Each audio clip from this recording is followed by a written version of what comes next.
hope you can hear me okay.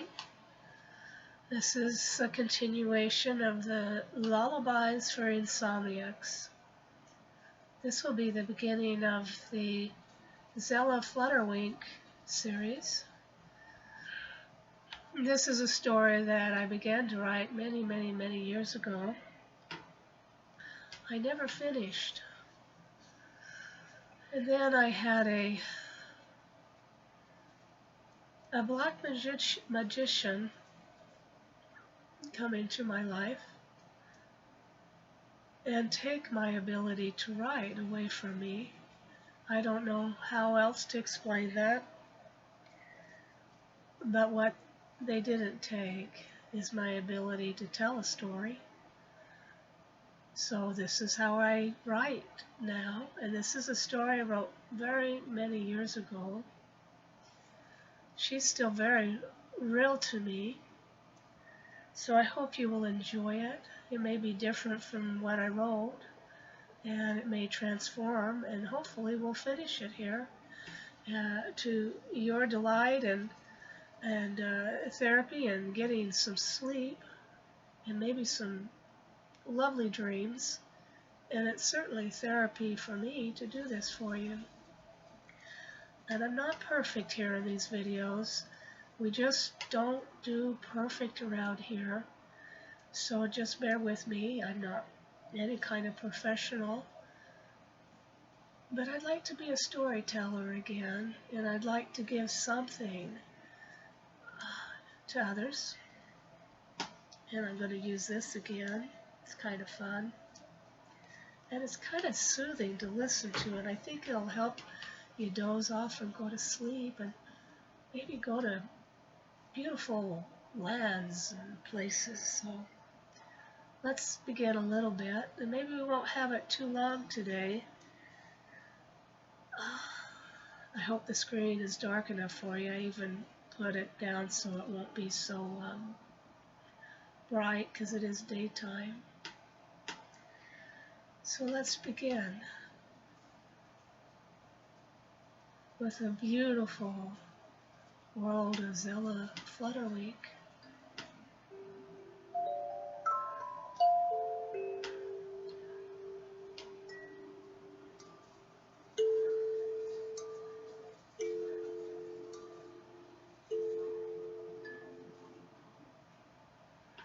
Zella was out just after dark, just after dusk.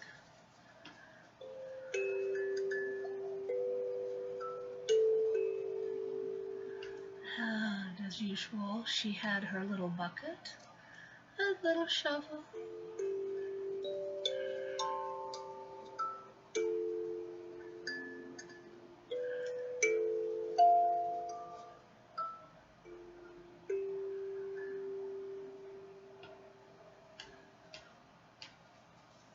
The stars were out. Some were white, some were blue, some were orange, and even some were purple.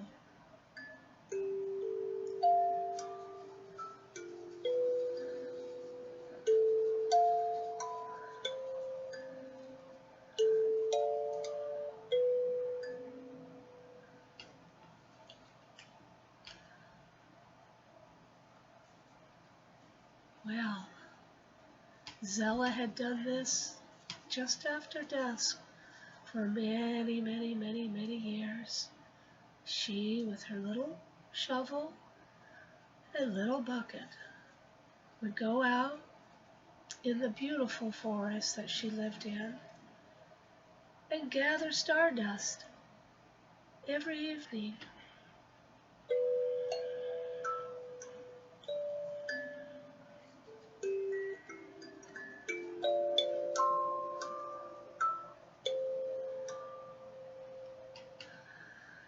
Zella had very long hair that usually, if it was windy, she'd tie back, and many times she wore her favorite little hat.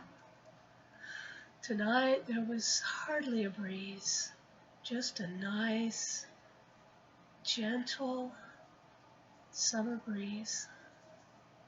So she let her hair flow freely.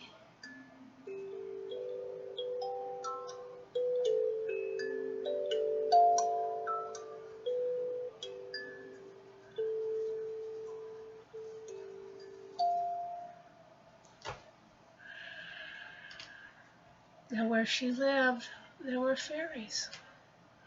Lots of them. Many of them lived where she lived. And many times they just looked like little globes of light. But inside those little globes of light, you could see the most delicate, beautiful winged fairies.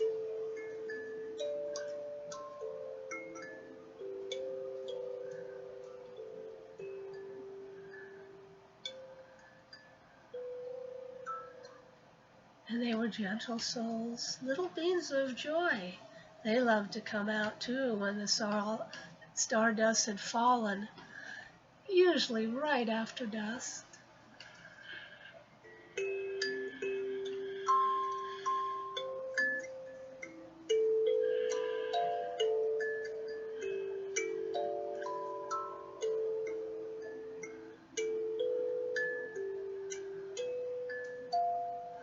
Sometimes some of them would love to come along and catch hold of the ends of Zella's long hair with many gray streaks in it and swing back and forth gently on her back.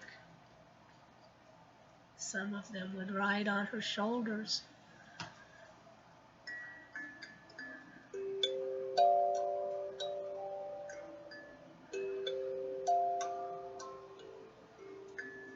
Because you know they were very, very playful. So there was Zella with a light sweater on and her little boots and her golden shovel and bucket. The fairies riding on her long hair, gently swinging back and forth, a couple on her shoulders, and she sang a nice little hum, because she liked to do that.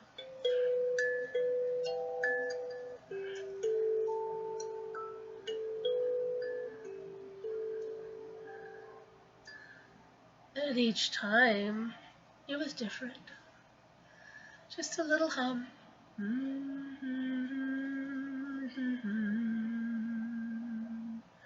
Hum.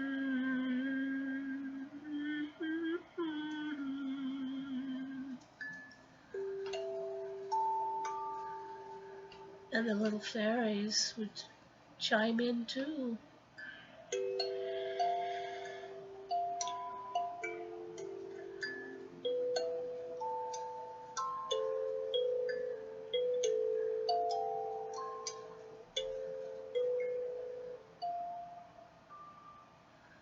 So Zella had come to her favorite place to gather the stardust that she kept so carefully at home. And she'd come from the open meadow and grassland she has walked from her little house, her little cottage.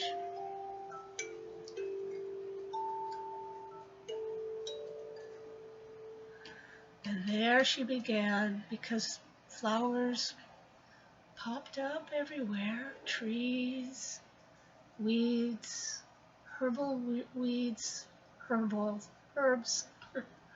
They're not always just weeds. Everything in nature has a purpose. And it would collect on those things, the stardust.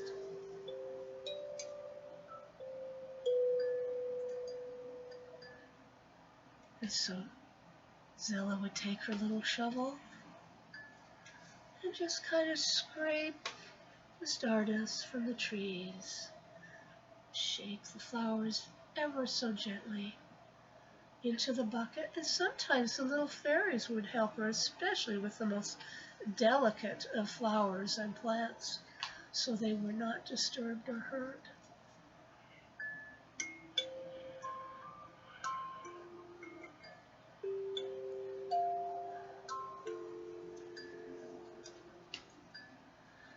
It was kind of a social activity for Zella Flutterwink and the fairies,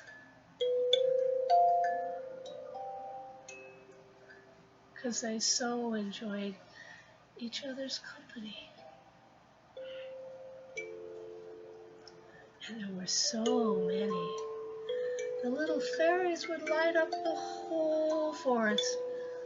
So if you had the eyes to see, you could see in the darkest of night.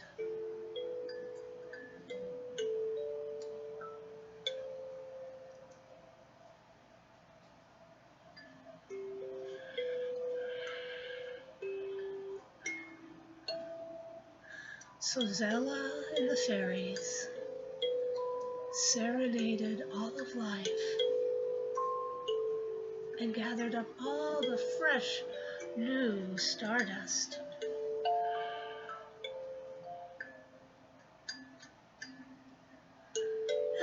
She had just her bucket full.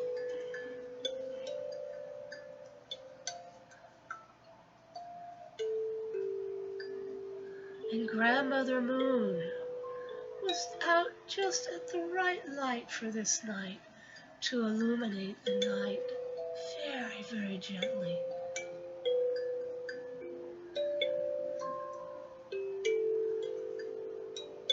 And the stardust always seemed to illuminate everything, as stardust does.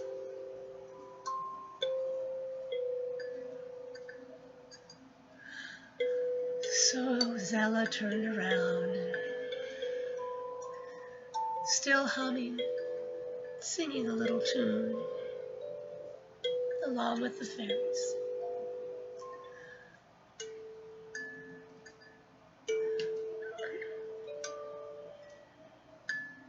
And headed for home. So walking across the open meadows and grassy area, she could see her little cottage ahead. Oh, Zella loved her cottage. As simple as it may have been. Oh, she loved it. Simple and comfy and everything she needed. And surely it did look like a little cottage. And it was under the most beautiful, old growth, huge tree.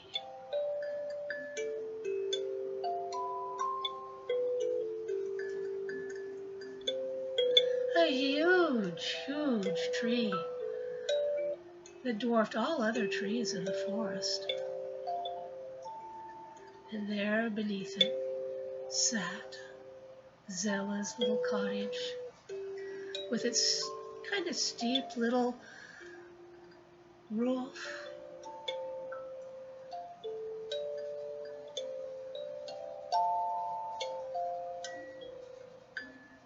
And its white plastered siding.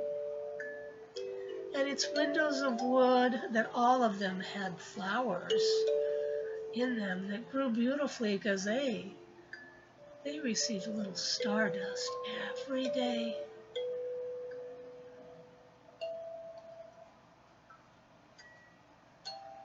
So Zella made her way home, and the fairies followed. They were always buzzing around her house, coming and going, coming in and going out. They were great company.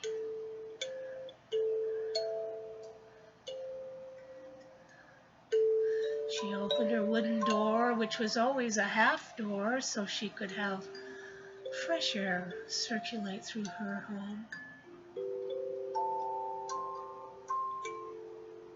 She went into her kitchen, and there were shelves with jars of stardust on them. And they were all very carefully marked and dated. so the most fresh would be used.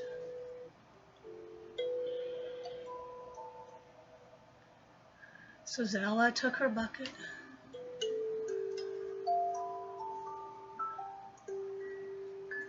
and poured the beautiful, wonderful, luminous golden stardust into a wide-mouthed jar.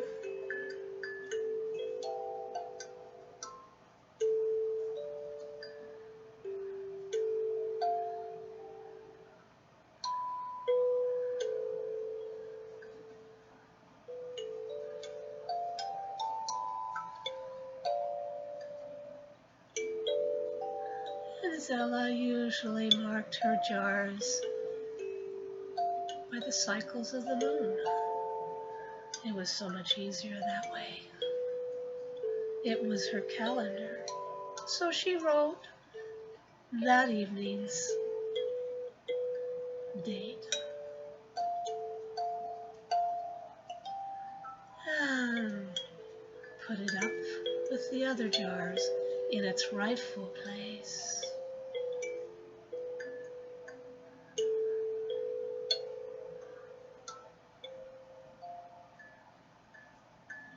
And all the little fairies and little globes looked on as she worked. They just liked to watch her.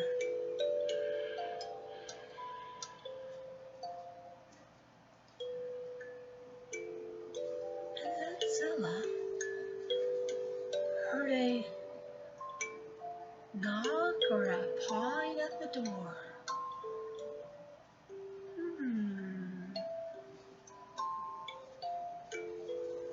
Who could that be? Oh, Zella knew who it was.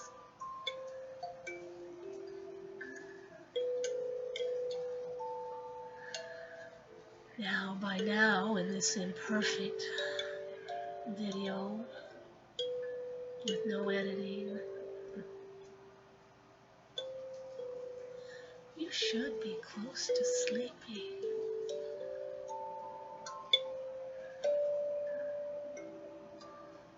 Because just remember, stardust is always falling everywhere. And as you close your eyes and listen to this little lullaby,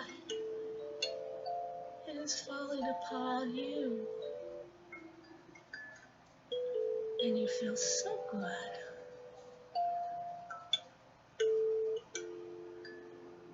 And you're ready to journey off into lands of wonder, in peace and harmony. Now, to find out who was at Zella's door, well, you'll have to listen to the next lullaby. So,